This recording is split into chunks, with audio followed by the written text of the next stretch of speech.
डनकाशी news channel, सच है तो बोलेगा।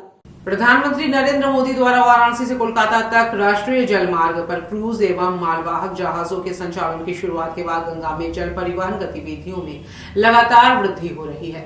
इस परियोजना से माल ढुलाई और पर्यटन को नई गति मिली है, लेकिन कई स्थानों पर गंगा में पर्याप्त जल गहराई न होने के कारण बड़े जहाजों के संचालन में कठिनाइयां भी सामने आ रही हैं। हाल ही में गाजीपुर के कालूपुर घाट के पास कम जल गहराई के चलते एक मालवाहक जहाज कई दिनों तक फंसा रहा। घटना के बाद गंगा में सुरक्षित एवं निर्बाध नौवहन के लिए ड्रेजिंग कार्य की आवश्यकता और अधिक महत्वपूर्ण हो गई है। इसी को ध्यान में रखते हुए वाराणसी से गाजीपुर तक गंगा जल मार्ग पर व्यापक स्तर पर ड्रेजिंग का कार्य कराया जा रहा है। लगभग 3 वर्षों में पूरी होने वाली इस परियोजना के पहले चरण का कार्य वर्तमान में जारी है। ड्रेजिंग के जरिए नदी की तलहटी से गाद हटाकर पर्याप्त जल गहराई सुनिश्चित की जा रही है, ताकि वर्ष भर बड़े मालवाहक जहाजों और क्रूज का सुरक्षित संचालन हो सके।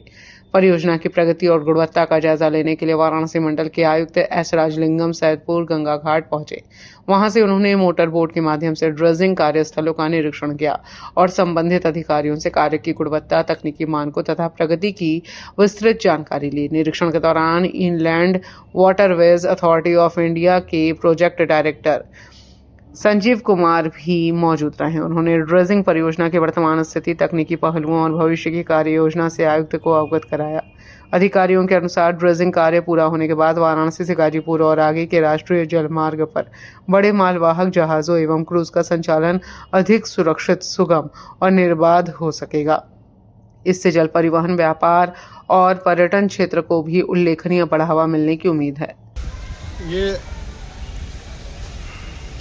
वाराणसी से लेके गाजीपुर तक हमारा हार्ड स्टेटा का ड्रेजिंग का कार्य चल रहा है जी। उसी ड्रेजिंग के कार्य को देखने के लिए माननीय आयुक्त महोदय ने ऑप्ट किया था, तो उसी सिलसिले में वो आए थे ड्रेजिंग कार्य को देखने के लिए।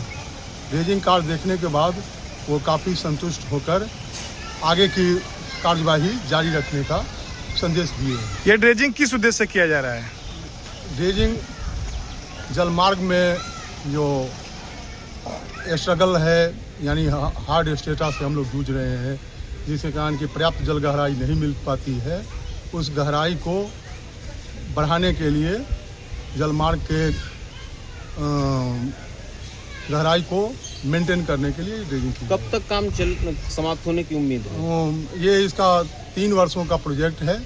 ये प्रथम वर्ष है, आगे 2 वर्ष भी जारी रहेगा। पूर्वांचल की खबरों से जुड़े रहने के लिए आज ही सब्सक्राइब करें हमारा YouTube चैनल डनकाशी, और हाँ, लेटेस्ट अपडेट्स के लिए बेल आइकन को प्रेस करना ना भूलें।